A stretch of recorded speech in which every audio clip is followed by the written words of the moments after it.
अल्पभूधारक शेतकऱ्यांना खरीपातल्या पेरणीसाठी 10,000 रुपये देण्याचा निर्णय सरकारने घेतलाय। ही रक्कम तातडीने देण्यात येईल अशी घोषणा महसूल मंत्री चंद्रकांत पाटील यांनी केली आहे। आधीच पेरण्या झालेल्या आहेत तरीही आवश्यक शेतकऱ्यांना ही रक्कम दिली जाईल। राष्ट्रीयकृत बँकांमार्फत दिल्या जाणाऱ्या या कर्जाची हमी राज्य सरकार घेईल असं त्यांनी स्पष्ट केलं।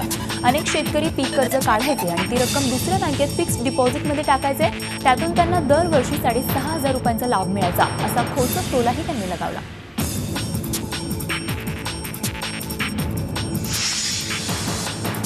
शिवसेना पक्षप्रमुख उद्धव ठाकरे यांनी कर्जमाफीच्या मुद्द्यावरून पुन्हा एकदा भाजप सरकारला कानपिचक्या दिल्या।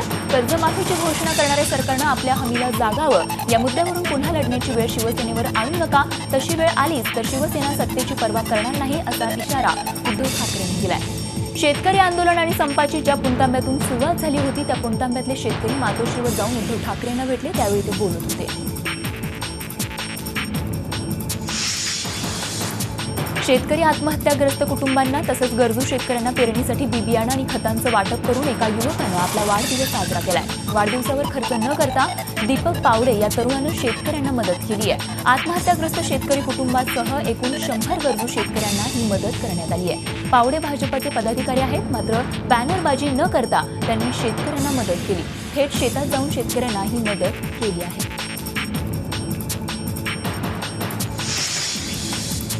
शेतकऱ्यांच्या संपाचं वादळ अजून काही तासही संपून काही तासही झालेले नाही, तो राज्य सरकारसमोर आणखी एका संपाचं भूत उभं राहिले। 7वा वेतन आयोग लागू करण्याच्या मागणीसाठी राज्य सरकारी कर्मचारी संपाच्या तयारीत आहेत। राज्यातले 19 लाख राज्य सरकारी कर्मचारी 12 ते 14 जुलै असे 3 दिवस संपावर जाणार आहेत। या 3 दिवसात राज्यभर निदर्शनही करण्याचा कर्मचारी संघाचा मानस आहे। संदर्भातील नोटीस लवकर सरकारला देण्यात येणार आहे। 7व्या वेतन आयोग, अनुकंपा भरती आणि 5 दिवसांचा आठवडा करणं आणि सरकारी सेवेत कॉन्ट्रॅक्ट भरती बंद करा या कर्मचाऱ्यांच्या प्रमुख मागण्या आहेत। मागण्या मान्य न झाल्यास बेमुदत संप करण्याचा निश्चयही कर्मचारी संघाने केलाय।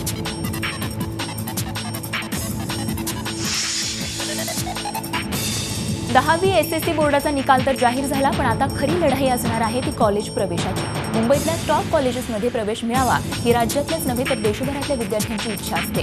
CBSE, ICSE आणि SSC बोर्डाचा निकाल जाहीर झालाय। मुंबईमध्ये प्रवेशासाठी केवळ 2,80,000 जागा उपलब्ध आहेत, तर SSC बोर्डात पास झालेल्या विद्यार्थ्यांची संख्या ही 3,08,000 आहे। त्यामध्ये CBSE आणि ICSE बोर्डाच्या शेकडो विद्यार्थ्यांची भरच पडणार आहे। त्यामुळे मुंबईमध्ये उपलब्ध जागांपेक्षा विद्यार्थ्यांची संख्या मोठ्या प्रमाणात जास्त आहे। त्याचा परिणाम आता कॉलेजेसचा कट ऑफ मोठा होण्यावर होणार आहे।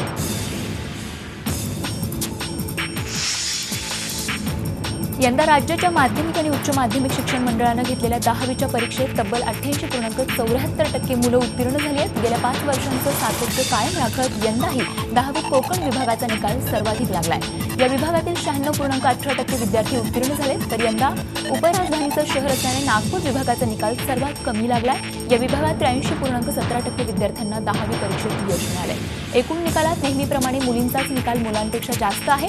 परीक्षेला बसलेल्या एकूण मुलींपैकी 91.43% मुली उत्तीर्ण झाल्या आहेत। हे प्रमाण गेल्या वर्षीच्या तुलनेत 4% वाढलंय, तर मुलांचा निकाल मात्र 86.41% लागलेला आहे। दरम्यान येत्या 24 जूनला विद्यार्थ्यांना त्यांच्या उत्तरपत्रिका शाळेत मिळणार आहेत।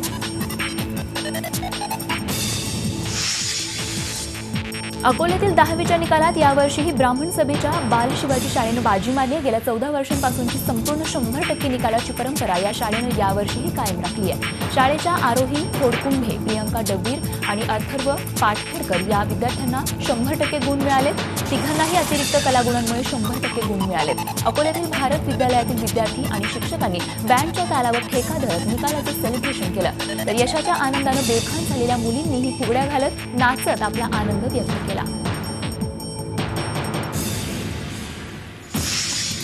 विद्यार्थी नेहमीच आपल्या यशाचं श्रेय पालकांना देतात, मात्र पुण्यातल्या रेखा शिरसाट यांनी आपल्या यशाचं श्रेय पालकांना नव्हे तर आपल्या मुलांना दिलंय। तब्बल 18 वर्षांनंतर रेखा यांनी 10वीची परीक्षा दिली आहे, त्यामध्ये त्यांना 72% गुण मिळालेत। घर, मुलांची शाळा, दुकानातली नोकरी सांभाळून या माऊलीनं नाईट स्कूलमधून शिक्षण घेत परीक्षा दिली आणि यशही मिळवलं। सैराट सिनेमानंतर प्रसिद्धीच्या शिखरावर पोहोचलेल्या आर्ची म्हणजेच रिंकू राजगुरूनं 10वीच्या परीक्षेत फर्स्ट क्लास मिळवलाय. रिंकूला 66.40% मार्क्स मिळाले. 10वीच्या परीक्षेचा निकाल जाहीर झाल्यानंतर रिंकूच्या निकालाबाबत तिच्या चाहत्यांमध्ये खूपच उत्सुकता होती. शूटिंगच्या व्यस्ततेमुळे रिंकूला दररोज शाळेला जाता आलं नाही. त्यामुळे 17 नंबरचा फॉर्म भरत रिंकूने 10वीची परीक्षा दिली होती. विशेष म्हणजे मराठीतून सांगितलेलं कळत नाही, इंग्लिशमध्ये सांगू का असं म्हणणाऱ्या आर्चीला इंग्लिशमध्ये सर्वात कमी आणि मराठीत सर्वात जास्त मार्क्स मिळाले.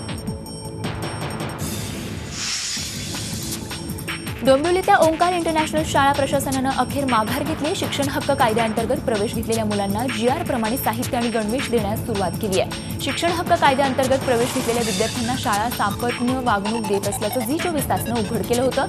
सर्व शालेय साहित्य, पुस्तकं, गणवेश मोफत देण्याचा जीआर असतानाही शाळा मुलांना सुविधा नाकारत होती आणि याचबाबत चर्चा करण्यासाठी शाळा पालकांना शाळेच्या आतही येऊ देत नव्हती. अखेर झी24 तासच्या बातमीचा दणका बसल्यावर शाळा प्रशासन कमानीचं हादरलं आणि त्यांनी पालकांशी चर्चा करत शालेय साहित्य, गणवेश आणि पुस्तकांच्या खरेदीसाठी चिठ्ठी दिली. पालकांनी झी24 तासचे आभार मानले.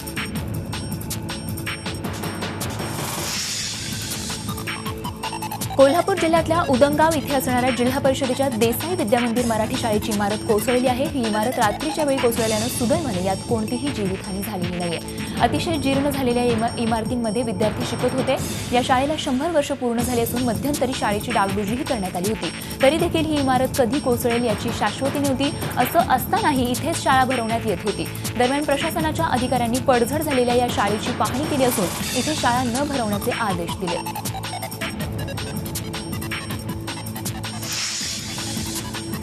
कोल्हापूरमध्ये युनिटी कन्सल्टंट प्रायव्हेट लिमिटेडचं ऑफिस सर्वपक्षीयांनी फोडलं. कंपनीनं कामळवाडी पाईपलाईनच्या कामात भ्रष्टाचार केल्याचा आरोप कार्यकर्त्यांनी केलाय. गेल्या अनेक दिवसांपासून काळंबावाडी योजनेचं काम करणाऱ्या युनिटी कन्सल्टन्सीनं अनेक गोष्टी चढ्या भावानं खरेदी करून कोल्हापूरकरांची फसवणूक करत आहे असा आरोप सर्वपक्षीय कृती समितीनं केलाय. काही दिवसांपूर्वी कृती समितीनं काही कामांवर आक्षेप नोंदवत त्याचं स्पष्टीकरण द्यावं अशी मागणी कंपनीकडे केली होती. पण या कंपनीच्या अधिकाऱ्यानं कृती समितीला समाधानकारक उत्तर दिलेलं नाही आणि त्याचमुळे संतापलेल्या सर्वपक्षीय कार्यकर्त्यांनी पुईखडी इथल्या युनिट कन्सल्टन्सी ऑफिसवर हल्ला चढवला.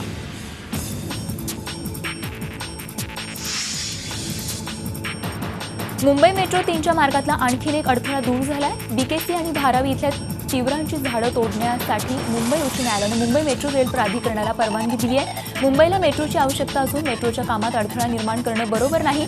धावत्या मुंबईतल्या गर्दीवर तोडगा म्हणून मुंबईला मेट्रो गरजेची आहे असं न्यायालयानं म्हटलंय. मुंबई मेट्रो 3साठी सीआरझेड अंतर्गत धारावी आणि बीकेसी इथली तीव्रांची झाडं तोडावी लागणार आहेत आणि यासंबंधी मुंबई मेट्रो 3 प्राधिकरणानं परवानगीसाठी मुंबई उच्च न्यायालयात याचिका केली होती. त्यानुसार सर्व्हे केला असता बीकेसी इथे 108 तीव्रांची झाडं तोडावी लागणार आहेत, तर धारावी इथल्या तीव्रांची पुनर्रोपण करण्यात येणार असं आश्वासन मेट्रो रेल प्राधिकरणानं न्यायालयात दिलंय. मेट्रो 3साठी सरकारनं जपानकडून कर्ज घेतलंय. झाडं तोडण्याच्या कामात विलंब होत असल्यानं कर्जावरील व्याजाचा आकडाही वाढत चालल्याचं प्राधिकरणानं न्यायालयात म्हटलंय. शेतकरी संपानंतर नागपूरमध्ये भाजी बाजारात भाज्यांची आवक वाढली तरी भाज्यांच्या किमती काही कमी झालेल्या नाहीत. शेतकरी संपादरम्यान आवक घटली होती, मात्र आता भाज्या पुरेशा प्रमाणात बाजारपेठेत दाखल होत आहेत. मात्र किरकोळ बाजारात भाज्यांच्या दरात कोणताही फरक पडलेला नाहीये. कांदा आणि बटाट्याचे दर वगळता सर्वच भाज्यांचा दर हा चढ्या किमतीने विकला जात आहे.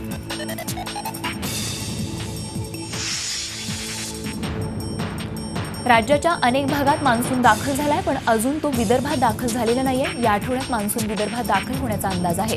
अर्थात पावसाळी वातावरण विदर्भात आहे, त्यामुळे तापमानात गेल्या महिन्याच्या तुलनेत घट आहे. मात्र ढगाळ हवामानामुळे आर्द्रता वाढली आहे. त्यामुळे शेतकरी असो की शहरातला नागरिक सर्वच जण मान्सूनच्या आगमनाकडे डोळे लावून बसलेत. बंगालचा उपसागर आणि अरबी समुद्रात बदललेल्या वातावरणाचा परिणाम म्हणून मान्सूनला उशीर झाल्याचं सांगितलं जातंय. मान्सून पूर्व पावसानं विदर्भाच्या सर्व जिल्ह्यांमध्ये हजेरी लावली. येत्या 15 ते 16 जूनला मान्सून विदर्भात दाखल होण्याचा अंदाज आहे.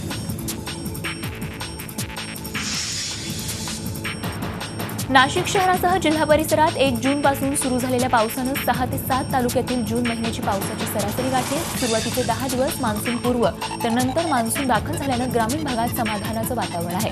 अजून अर्धा जून महिना जायचा असल्यानं इतर तालुक्यातही सरासरी एवढा पाऊस पडेल असा अंदाज व्यक्त होतोय.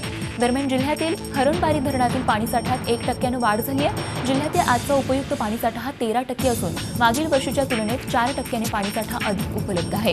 नाशिक शहराला पाणीपुरवठा करणाऱ्या गंगापूर धरण समूहात 15% पाणीसाठा आहे, तर दारणा धरण समूहात 2% पाणीसाठा शिल्लक आहे.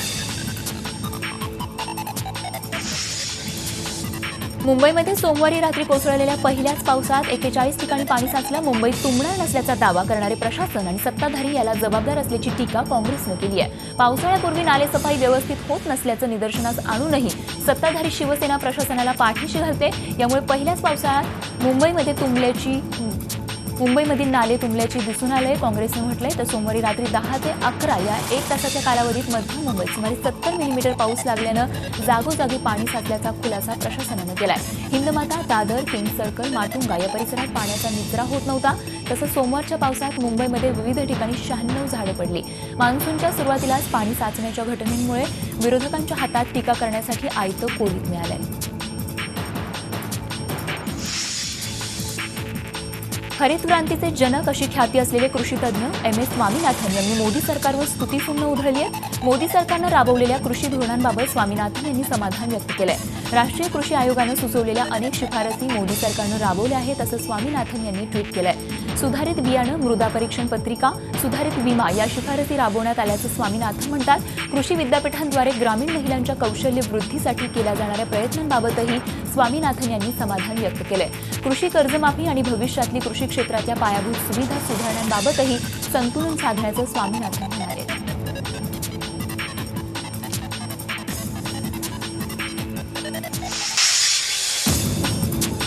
मुंबईतील गोरेगाव इथल्या आरे कॉलनी परिसरात बिबट्यानं हल्ला केल्याच्या घटना वाढत चालल्या आहेत. पश्चिम द्रुतगती महामार्गालगत असलेल्या पशुवैद्यकीय चिकित्सालय या ठिकाणी असलेल्या मुलींच्या वसतिगृहात भक्ष्य पकडण्यासाठी आलेल्या बिबट्यानं एका कुत्र्यावर हल्ला केला. हा प्रकार सीसीटीव्हीत कैद झालाय. 9 जून रोजी पहाटे 4 वाजता ही घटना घडली आहे. सुरक्षा रक्षकांनाही याला दुजोरा दिलाय. मात्र या घटनेनंतर मुलींच्या वसतिगृहात भीतीचं वातावरण निर्माण झालंय. सध्या या मुलींची परीक्षा सुरू असून काही मुली या अभ्यास करण्यासाठी पहाटे उठत असतात. त्यामुळे पुन्हा वसतिगृहातील मुली आणि आरेतील नागरिक बिबट्याच्या दहशतीखाली राहत आहेत.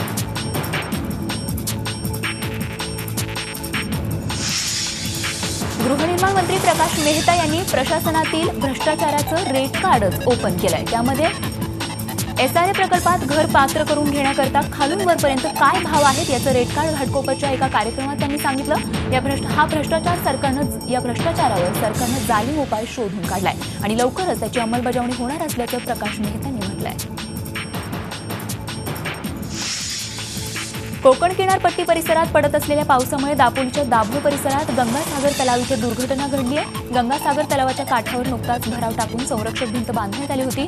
या भरावात पाणी मुरल्यानं तळकाठची ही संरक्षक भिंत कोसळली आणि या भिंतीबरोबर भरावासोबतच उभी असलेली 3 वाहनं थेट तळ्याच्या पाण्यात गेली आहेत. तळ्यातून रिक्षा टेम्पोला बाहेर काढण्यात यश आलंय तर तलावात गेलेले 2 ट्रक अजूनही पाण्यात आहेत. स्थानिक नागरिक या 2 ट्रकला बाहेर काढण्याचा प्रयत्न करत आहेत.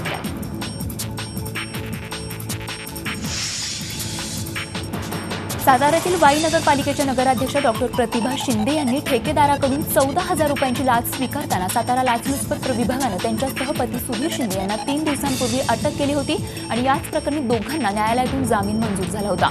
या घटनेनंतर सलग 2 दिवस राष्ट्रवादीनं नगरपालिकेसमोर आंदोलन सुरू केलंय. वाईच्या गणपती मंदिरासमोरून नगरपालिकेपर्यंत भव्य असा मोर्चा राष्ट्रवादीच्या कार्यकर्त्यांनी काढला होता. यावेळी पुरुषांबरोबर महिलांनीही मोठ्या प्रमाणात मोर्चात सहभाग नोंदवला.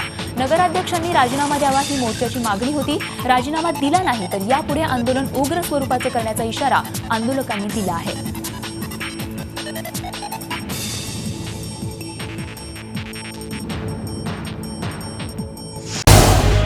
झी 24 तास रहा एक पाऊल पुढे.